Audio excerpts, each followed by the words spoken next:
আমরা যখন চারদিকে একটু লক্ষ্য করি, আমরা দেখতে পারি এই বিশ্ব ব্রহ্মাণ্ডে সবকিছু কিভাবে বিদ্যমান আছে। সূর্য, চন্দ্র, গ্রহ, তারা, পৃথিবী, গ্যালাক্সিস সবাই বিদ্যমান আছে। পৃথিবীতে পাহাড়, নদী, সমুদ্র, সবকিছু, জঙ্গল, এই যে বিদ্যমান আছে, এই বিদ্যমানতার পেছনে একটা শক্তি আছে যা এই বিদ্যমানতাকে অক্ষুণ্ণ রাখে, অব্যাহত রাখে। শুধু যে সবকিছু বিদ্যমান আছে তা না, সবাই কিন্তু দুর্বার গতিতে এগিয়ে চলেছে।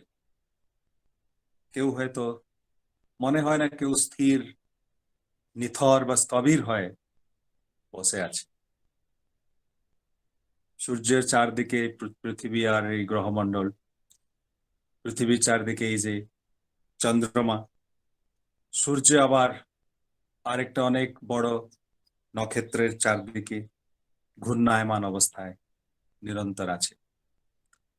আমরা আমাদের ব্যক্তিগত জীবনে যদি লক্ষ্য করি, আমরাও সব সময় এগিয়ে চলেছি। এই যে গতিশীলতা, এটা হচ্ছে এই সৃষ্টির একটা বিশেষ ক্যারেক্টারিস্টিক্স বলা যেতে পারে, বিদ্যমানতা আর গতিশীলতা। আর এই যে বিদ্যমানতা আর গতিশীলতা, এর সঙ্গে আছে আরেকটা জিনিস, যেটা হচ্ছে পরিবর্তনশীল। সবকিছু নিত্য পরিবর্তনীয়। আমি ছোট ছিলাম, ছোট হওয়ার পরে যুবক হলাম, যুবক হওয়ার পরে তো বৃদ্ধ হলাম। এই যে জীবনের পরিবর্তন, শরীরের পরিবর্তন হয়েছে, মনের পরিবর্তন হয়েছে, যা কিছু আমরা দেখি বিশ্ব ব্রহ্মাণ্ডে সবকিছু এই পরিবর্তন ভিতর দিয়ে এগিয়ে চলেছে। এই আমাদের জীবনের এইগুলো হচ্ছে ক্যারেক্টারিস্টিক। আমরা আছি, বিদ্যমানতা আছে, আমরা গতিশীল আছি, কোথায় একটা জায়গায় স্থির হয়ে বসে থাকি না আমরা। আর আমাদের ভিতরে আছে এই পরিবর্তনশীল। এই পরিবর্তন কখন বৃদ্ধি হতে পারে, কখন ক্ষয় হতে পারে, কিন্তু আমরা নিত্য পরিবর্তনশীল। আর এই বিদ্যমানতা পেছনে আছে একটা শক্তি যা আমাদেরকে এই অস্তিত্ব বিদ্যমানতাকে অক্ষুণ্ণ রাখে। এই আমাদের গতিশীলতার পেছনে আছে একটা শক্তি যাকে গতিশীল করে রাখে, একটা চালন শক্তি। আর আমাদের এই পরিবর্তনশীলতার পেছনে আছে আর একটা শক্তি যা আমাদের নিত্য নিরন্তর বৃদ্ধি, বিকাশ সম্ভব করে তোলে।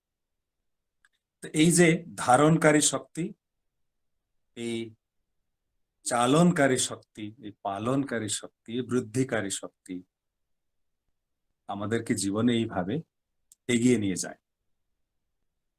এই জীবনটাকে, যা বিদ্যমান, গতিশীল, পরিবর্তনশীল, এই জীবনটাকে কিন্তু প্রত্যেকটি জীবসত্তা ভরপুর উপভোগ করতে চায়। এই ভরপুর উপভোগ করার উপাদানগুলো কি?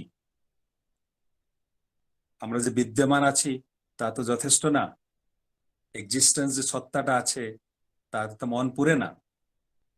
সত্তা চায় এগিয়ে যাওয়ার জন্য, বৃদ্ধির জন্য। আর শুধু এগিয়ে যাওয়ার সময় তো হয় না। এগিয়ে যাওয়ার সময় অনেক সময় সাইকেলে প্যাডেল মারলে তো সাইকেলটা চলে, কিন্তু খুব জোরে যদি চলে তাহলে হয়তো ভারসাম্য হারিয়ে পড়ে যাওয়ার ভয়ও থাকে। তো এই বিদ্যমানতা, গতিশীলতা, পরিবর্তনশীলতার ভিতরে মানুষ চায় জীবনটাকে ভরপুর উপভোগ করতে। আর এই ভরপুর উপভোগ করার জন্য মানুষের কাছে আছে চারটি উপাদান। এই উপাদানগুলি হচ্ছে, এই আবশ্যকতাগুলি হচ্ছে, প্রথম যেটা হচ্ছে তা হচ্ছে সন্তুলন, ব্যালেন্স। তারপরেরটা হচ্ছে সমাধান, তারপরে হচ্ছে সংগতি, তারপরে হচ্ছে সামঞ্জস্য।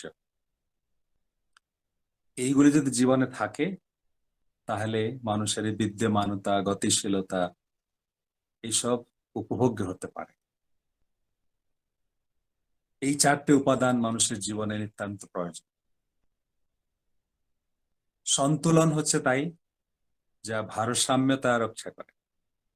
এই গতিশীলতার ভিতরে যেভাবে ভারসাম্যতা না হারাই বসে, তা হচ্ছে এই ব্যালেন্স।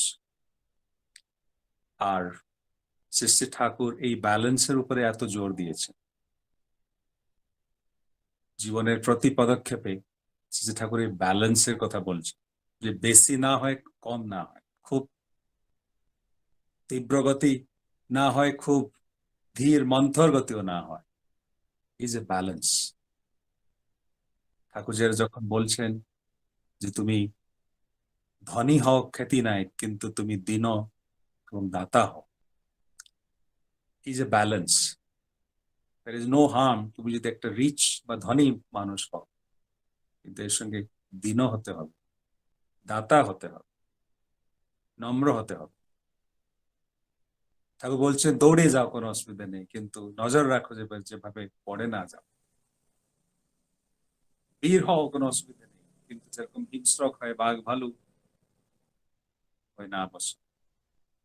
এই ব্যালেন্স, এই ব্যালেন্সটাই জীবনের উপভোগ করার একটা বিশাল উপাদান। শ্রী ঠাকুরের কাছে সেদিন এসেছিলেন ডক্টর প্রাণকৃষ্ণ পরিজা, বিশিষ্ট বৈজ্ঞানিক সায়েন্টিস্ট। ঠাকুর ওনাকে জিজ্ঞেস করলেন, আপনি কি কখন বাজারে সবজি টবজি বা তরকারি আনার জন্য কবে গেছেন? উনি বললেন, আগে অনেকবার।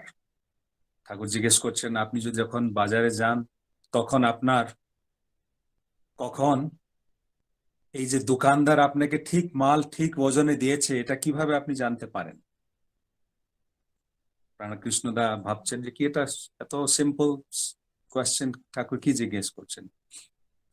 উনি বলছেন, ঠাকুর এই যে ও যে ব্যালেন্সিং স্কেল বা যে তরাজুতে ওজন করে, ওইটাতে একদিকে ওজন যে ওইটা দিয়ে দেয়, অন্যদিকে সবজিগুলো রাখে। আর যখন এই বড় এই যে তরাজুতে দুটো কাঁটা আছে, যে বড় কাঁটাটা যখন এই ছোট কাঁটায় অ্যালাইন হয়, তখন আমি বুঝতে পারি ব্যালেন্স, দুদিকে ব্যালেন্স হয়ে গেছে। দুদিকে যখন ব্যালেন্স হয়ে গেছে তখন আর কোনো অসুবিধা নেই, আমি বুঝতে পারি যে ঠিক ওজনটা দিয়েছে। শ্রী ঠাকুর বলছেন, এই যে সামান্য সবজি বা তরকারি কিনতে গিয়ে আমাদেরকে এই ব্যালেন্সটা দরকার হচ্ছে, বড় কাঁটাটা ছোট কাঁটায় গিয়ে অ্যালাইন হতে হচ্ছে, তখনই ব্যালেন্স আমরা দেখতে পারছি। জীবনে যে অতগুলো সমস্যায়, জীবনে অতগুলো ইমব্যালেন্সিং ফ্যাক্টর যা মানুষকে ইমব্যালেন্স করে দিতে পারে, এই মানুষের জীবনে কি এই ব্যালেন্সিং ফ্যাক্টরের প্রয়োজন নেই? এই মানুষের জীবনে যে বড় কাঁটাটা, একটা ছোট ওর উপরে যে ছোট কাঁটা আছে, ওর সঙ্গে কি ওকে তালমেল করতে হয় না, অ্যালাইন করতে হয় না? Doctor PK. পরিজা সেদিন বুঝতে পেরেছেন জীবনের এই ব্যালেন্সিং ফ্যাক্টরের প্রয়োজনীয়তা। আর জীবনে এই যদি সন্তুলন আমরা চাই, জীবনকে উপভোগ করার যে একটা বিশাল উপাদান ব্যালেন্স, এই ব্যালেন্সটা পাওয়ার জন্য আমাদের জীবনে কিন্তু দরকার এই ব্যালেন্সিং ফ্যাক্টর, যিনি হচ্ছেন শ্রী শ্রী ঠাকুর, যিনি হচ্ছেন আচার্য দেব। এই ব্যালেন্সিং ফ্যাক্টর যখন জীবনে থাকে, তখন জীবনে ব্যালেন্সটা সুন্দরভাবে আসতে পারে। শ্রী শ্রী ঠাকুর বলছেন, এই উপভোগ করার জন্য এই ব্যালেন্সটা কিন্তু দরকার। তোমার হয়তো 4 কেজি রসগোল্লা খাওয়ার তুমি খেয়ে দিতে পারো, কিন্তু তা যদি হয়, তুমি যদি করো, তাহলে তোমার শরীরটা কিন্তু অসুস্থ হয়ে যায়। তুমি যদি 2 কেজি রসগোল্লা খেলে যদি খাও, তাহলে তোমার শরীর হয়তো ঠিক থাকে, বা 1 কেজি যদি খাও তাহলে হয়তো শরীরটা ঠিক থাকে। তার মানে এই শরীরের ব্যালেন্সটা রাখার জন্য যতটা প্রয়োজন, এই প্রয়োজন তুমি প্রয়োজন মাফিক তুমি যদি চলতে পারো তাহলে ব্যালেন্স থাকতে পারে। ঠাকুর বলছেন এই ডিজিজ, আমাদের এই যে শরীরে ডিজিজ হয়, এই ডিজিজের অর্থ হচ্ছে ডি ইজ। এই যে ইজ এর অভাবটা হচ্ছে ডিজিজ। এই ইজটা হচ্ছে ঠাকুর যেটা বলছেন ভাইটাল ব্যালেন্স। এই ভাইটাল ব্যালেন্সটা যখন নষ্ট হয়, এই শরীরের বিধানে যে ব্যালেন্সটা যখন নষ্ট হয়, এই ভাইটাল সন্তুলন, এই গুরুত্বপূর্ণ সন্তুলনটা যখন আমরা হারিয়ে বসি, তখন ডিজিজ আমাদের উপরে আমাদের কবলিত করে। দ্বিতীয়, এই ব্যালেন্স সন্তুলন পরের যে কথাটা হচ্ছে সমাধান। জীবনে তো অনেক সমস্যা, জীবনটা উপভোগ করতে হলে সমস্যাগুলো থাকলে তো উপভোগ করা যাবে না। এই সমস্যাগুলো কিভাবে নিয়ন্ত্রণে আনতে পারি আমরা? প্যান্ডামিকের সমস্যা, চাকরি নেই এই সমস্যা, মেয়ের বিয়ে হতে পারছে না, ছেলের হয়তো চাকরি হচ্ছে না, সহকর্মীদের সঙ্গে ভালো সম্পর্ক থাকে না, পড়োশীদের সঙ্গে ভালো সম্পর্ক হয় না, সব সময় ঝগড়া বা কলহ এসব লেগে থাকে। এই যে সমস্যাগুলো মনকে, হৃদয়কে, অন্তরকে সব সময় কবলিত করে রাখে, এই সমস্যার সমাধান যদি না হয় তাহলে জীবনটাকে উপভোগ কি করে মানুষ করতে পারে? ঠাকুর বলছেন তখন সব সমস্যার সমাধান জানিস ইষ্ট প্রতিষ্ঠান। মানুষ যদি ইষ্ট প্রতিষ্ঠা নিয়ে লেগে থাকে, তাহলে ঠাকুর বলছেন যে মানুষের ভিতরে একটা সমাধানী বুদ্ধি গজিয়ে ওঠে। সমস্যাটা দেখে কিভাবে ওর সমাধান হতে পারে, ওর রুট কজকে গিয়ে, ওর কারণটাকে কাছে গিয়ে মানুষ তখন বুঝতে পারে যে কিভাবে সমাধানটা হতে পারে। আর এই কারণ পাওয়ার বুদ্ধিটা তখন মানুষ পেতে পারে যখন জীবনে কারণ পুরুষকে জীবনে মানুষ গ্রহণ করে।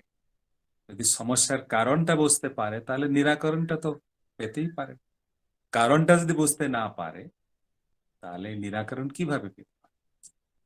তাই জন্য দরকার এই জীবনের কারণ পুরুষ সঙ্গে যোগযুক্ত হওয়া। তাহলে মানুষের জীবনে সমাধানী বুদ্ধি গজিয়ে ওঠে। ঠাকুর বলছেন যজন যাজন ইষ্টভৃতি করার ভিতরে, নাম ধ্যান করার ভিতরে মানুষের দক্ষতা যোগ্যতা বেড়ে যায়।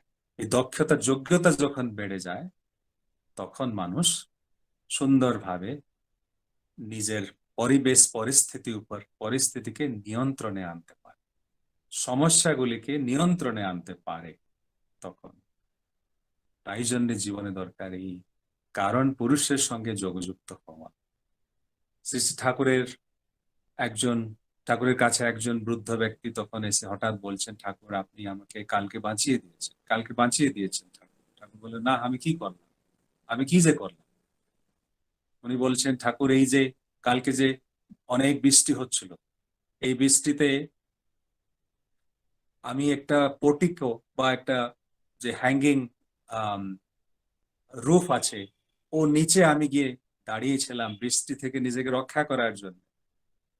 আপনার এই আওয়াজ, আপনার এই কণ্ঠ, ওখান থেকে চলে যাও, চলে যাও, চলে যাও। আমি ওখান থেকে দৌড়ে চলে আসলাম, বৃষ্টিতে ভিজতে লাগলাম।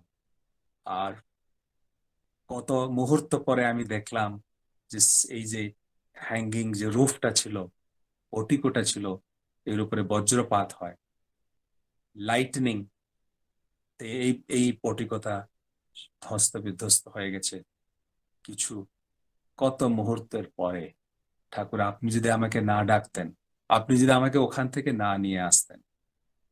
ঠাকুর বলছেন, না আমি তোকে তুই রোজ ইষ্টভূতি করিস? ওই ভাইটি বলছেন, আগে হ্যাঁ প্রতিদিন করি। ঠাকুর বলছে এই যে ইষ্টভূতিটা তোকে বাঁচিয়ে দিয়েছে। ইষ্টভূতি যারা করে ওদের ভিতরে আর্জ টু এক্সিস্ট, বেঁচে থাকার প্রখর আকুতি গজিয়ে ওঠে। আর্জ টু এক্সিস্ট যার ভিতরে থাকে, ওকে urge to comfort, urge to become comfortable কিছু করতে পারে না। আমাদের এই মৃত্যুর কারণ তো হচ্ছে আর্জ টু বিকাম কমফোর্টেবল। তোমার যে কমফোর্টেবল হওয়ার ইচ্ছে ছিল, বৃষ্টি হচ্ছে, বৃষ্টিতে না ভিজে যায়, আর ঠাকুর ডাকছেন তবু যাব কেন, সত্যি ডাকছেন নাকি, একটু কমফোর্টে তো থাকি। এই আর্জ টু বিকাম কমফোর্টেবল তোমাকে তোমার মৃত্যুর কারণ হতো, কিন্তু তুমি যে নিত্য নিরন্তর ইষ্টভূতি করো, বেঁচে থাকার আকুতি, আর্জ টু এক্সিস্ট তোমার ভিতরে এত প্রখর, আর তুমি যে নাম ধ্যান করো, তোমার ভিতরে মোটর সেন্সরি কোঅর্ডিনেশন, তোমার ব্রেন থেকে যে ইনস্ট্রাকশন পাওয়া যায়, শরীরের অঙ্গগুলি, লিম্বস গুলি ইনস্ট্রাকশনকে ক্যারি আউট করে, এই যে মোটর সেন্সরি কোঅর্ডিনেশন তোমার ভিতরে, এই যজন যাজন ইষ্টভৃতি করার ভিতরে এত গজিয়ে উঠেছে, স্বাভাবিকভাবে সমাধানী বুদ্ধি তোমার ভিতরে প্রখর। এই হচ্ছে সমাধানের কথা। সন্তুলন আর সমাধানের পরে হচ্ছে সঙ্গতি। সঙ্গতি মিনিংটা হচ্ছে ইংরেজিতে কোঅর্ডিনেশন। আমরা যদি শরীরের বিধানকে লক্ষ্য করি, আমরা দেখতে পারি এত সুন্দর কোঅর্ডিনেশন প্রতিটি বডি অর্গান ভিতরে আছে। যে হাত হাতের কাজ করে, পা পার কাজ করে, নাকটা নাকের কাজ করে, কানটা কানের কাজ করে, চোখ চোখের কাজ করে, আর সবাই সবাইয়ের কোঅর্ডিনেশন নিয়ে কাজ করে। যেরকম নাক দিয়ে আমরা নিঃশ্বাস প্রশ্বাস নিয়ে, ফুসফুস, ফুসফুস এই যে অম্লজানটাকে, অক্সিজেনটাকে আবার হার্টে সাপ্লাই করে, হার্ট আবার ব্লাড টাকে পিউরিফাই করে, ব্রেন কে রক্ষা করে হাড় গুলো। এই হাড়ের পজিশন কি হবে নির্ধারিত করে মস্তিষ্ক, ব্রেন।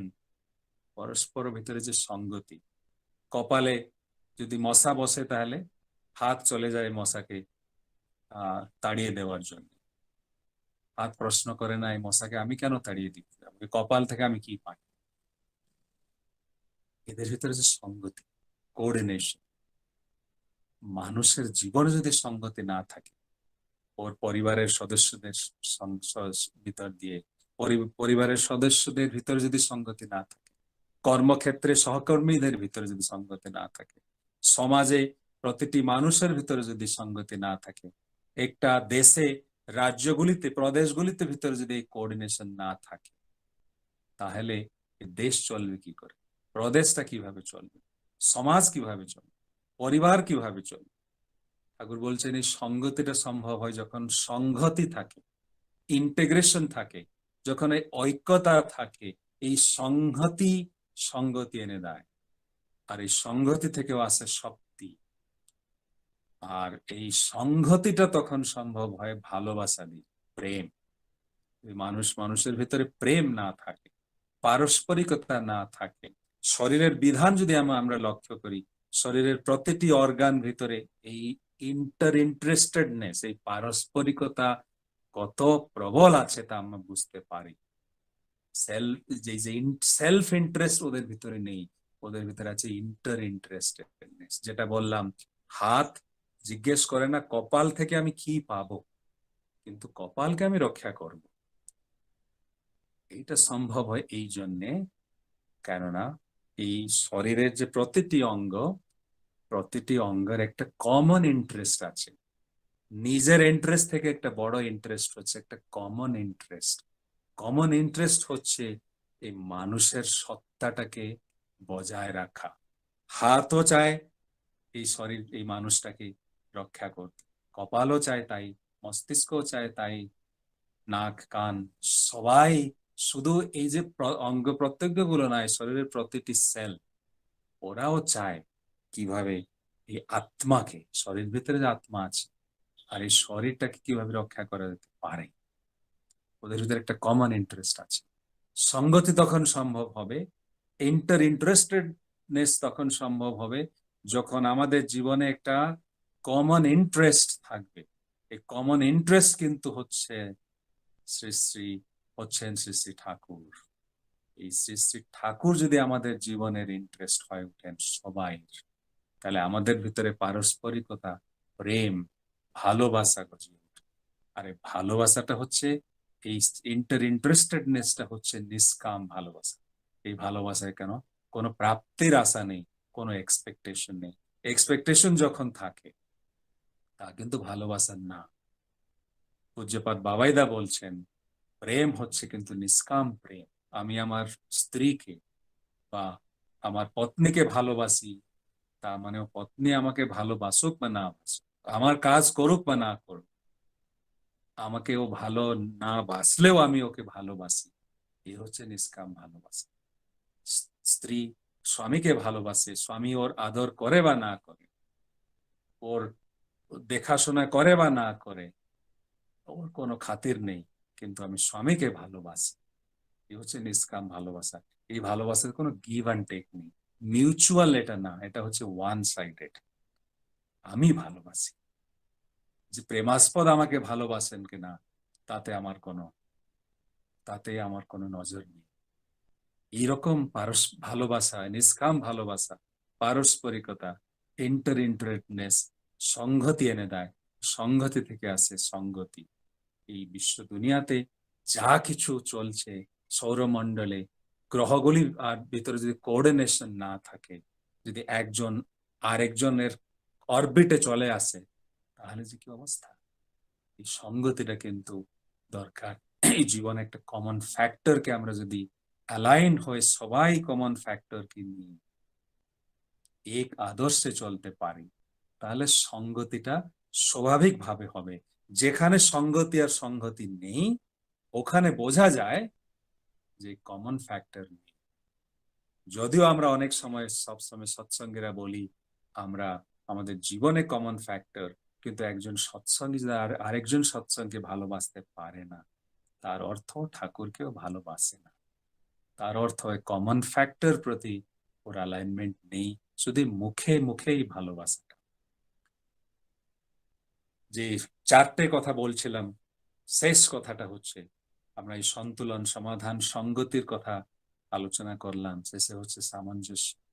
জীবনে অনেক কিছু বিবিধতা, ডিফারেন্সেস, জীবনে অনেকগুলো কন্ট্রাডিক্টরি ফ্যাক্টরস, এই সবগুলো ভিতরে সিমিলারিটি বা সামঞ্জস্যতা কিভাবে আমরা আনতে পারি। এই বিবিধতা কিন্তু থাকবেই। সৃষ্টির স্বতন্ত্রতা হচ্ছে ইউনিকনেস, এই ডিস্টিংটিভনেস। এই ডিস্টিংনেস গুলো ভিতরে, এই বিবিধতার ভিতরে কিভাবে আমরা এই সামঞ্জস্যতা আনতে পারি। আপনি একজন আপনি আপনার আইডিওলজি, আপনি কাকে ভোট দিতে যান, আমি কাকে ভোট দিই, আপনি কোন আইডিওলজিতে বিশ্বাস করেন, আমি কোন আইডিওলজি বিশ্বাস করি, দাদা কোন আইডিওলজিতে বিশ্বাস করেন, আপনার খাওয়া দাওয়ার যেগুলো অভ্যেস, আমার খাওয়া দাওয়ার যেগুলো অভ্যেস, এইসব অনেকগুলো ডিফারেন্সেস আমাদের ভিতরে আছে। এই সোশ্যালিজম, কমিউনিজম, ডেমোক্রেসি, অনেকগুলো বিবিধতা আমাদের ভিতরে আছে। এর ভিতরে সামঞ্জস্যতা কিভাবে আনা যায়। সামঞ্জস্য, বিবিধতা সত্ত্বে যদি আমরা একটা সামঞ্জস্যপূর্ণ জীবন যাপন করতে পারি, তাহলে জীবনটা উপভোগ্য হবে। শ্রী ঠাকুর সেদিন জ্যোতি আশ্রমে বসে অনেক কিছু আলোচনা করছেন, অনেক গভীর তত্ত্ব কথা শ্রী শ্রী ঠাকুর বলছেন। আর হঠাৎ সেদিন এই যে জ্যোতি আশ্রম কাছে একটা কারখানা আছে, এই কারখানায় যে ঠক ঠক ঠক ঠক শব্দ আসছে, ঠাকুর হঠাৎ কিন্তু ঠাকুরের বাণী নিরন্তর চলছে। ঠাকুরের যে এই যে কারখানার যে ম্যানেজার, উনি ভাবছেন যে হয়তো ঠাকুরের এই যে বাণীগুলো দিচ্ছেন, এতে বাধা সৃষ্টি হচ্ছে এই কারখানার যে আওয়াজটা আসছে। উনি সঙ্গে সঙ্গে চলে গিয়ে ওদেরকে বলেছেন কারখানার কাজটা বন্ধ রাখতে আপাতত কিছু সময়ের জন্য। ফিরে এসছেন জ্যোতি আশ্রম, দেখছেন ঠাকুর আর কিছু কথা বলছেন না। একটু আগে ঠাকুর কথা বলছিলেন, পানি দিচ্ছিলেন, অত গভীর তত্ত্বর কথা বলছিলেন, এখন যে নীরব হয়ে গেছেন। কিছু সময় পরে ঠাকুর জিজ্ঞেস করছেন, এই যে কারখানার থেকে আওয়াজটা এসেছিল, ওটা বন্ধ হয়ে গেল যে?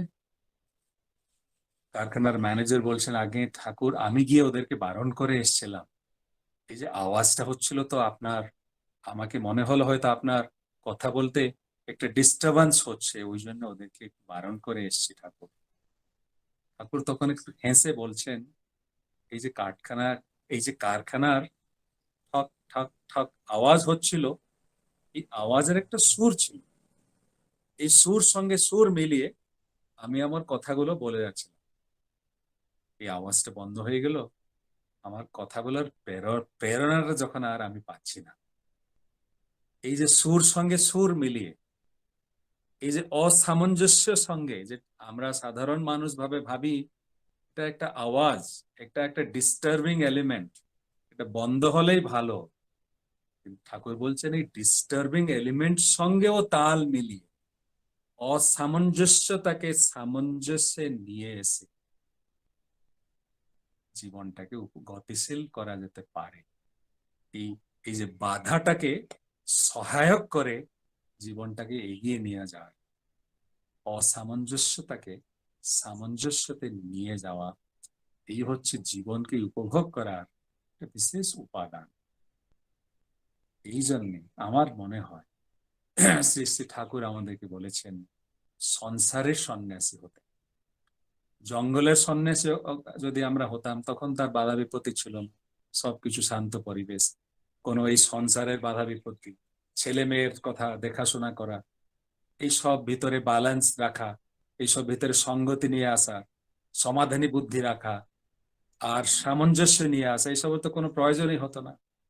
ঠাকুর আমাদের কি জেনে শুনে মনে হয় বলেছেন সংসারের সন্ন্যাসী। ঠাকুর বলছেন আমি জঙ্গলের সন্ন্যাসী চাই না, সংসারের সন্ন্যাসী চাই। এই সংসারের ভিতরে যে ব্যালেন্স আনা শিখতে পারে, সমাধান, সব সমস্যার সমাধান করতে পারে, সঙ্গতি নিয়ে চলতে পারে আর সামঞ্জস্য আনতে পারে, এই হচ্ছে সংসারের সন্ন্যাসী। সংসারের সাধু, সাধু হলো তিনি, সাধু হচ্ছেন তিনি যে সবকিছু সুন্দরভাবে নিষ্পাদন করতে পারেন, সবকিছু সুন্দরভাবে ব্যালেন্স ওয়েতে সমাধানী বুদ্ধি নিয়ে, সঙ্গতি নিয়ে সামঞ্জস্যতা এনে দিতে পারে, ইনি হচ্ছেন সাধু। তা নাহলে আর কাউকে সাধু কি বলা যায়? এই হচ্ছে শ্রী শ্রী ঠাকুরের কথায় সাধু। এইরকম সাধু ঠাকুর চেয়েছেন আমরা কিভাবে হয়ে উঠতে পারি। তা সম্ভব হবে কিন্তু এই সঙ্গতি, সমাধান, সন্তুলন আর সামঞ্জস্যের যে প্রাণ কেন্দ্র শ্রী শ্রী ঠাকুর আর আচার্যদেব, আমি যদি শ্রী ঠাকুরের সঙ্গে আমরা যুক্ত হয়, আচার্যদেব প্রতি আমরা যদি অনুরক্ত হয়, তাহলে এই বুদ্ধিগুলো আমাদের ভিতরে গজিয়ে উঠবে। আর আমরা যদি যজন ইষ্টভূতি পরায়ণ হয়ে উঠে, তাহলে কিন্তু আমাদের এই সমাধানী বুদ্ধি, সন্তুলন পাওয়ার কৌশল আমাদের ভিতরে গজিয়ে উঠবে। আর এই প্রচেষ্টা আমাদের ভিতরে হওয়া দরকার। সৎসঙ্গের সময় সীমিত, আর সময়ও শেষ হয়ে গেছে। আপনাদের সবাই মঙ্গল কামনা করি, এই আশা করি যে আমরা সবাই যেভাবে এইরকম চেষ্টা করতে পারি যে আমাদের ভিতরে এই সন্তুলন, সমাধান, সঙ্গতি আর সামঞ্জস্যের বুদ্ধি গজিয়ে উঠে জীবনকে ভরপুর উপভোগ করতে যেরকম আমরা পারি। বন্দে পুরুষোত্তম। জয় গুরু। দাদা একটু বেশি টাইম নিয়ে গেলাম মনে হচ্ছে। একদম।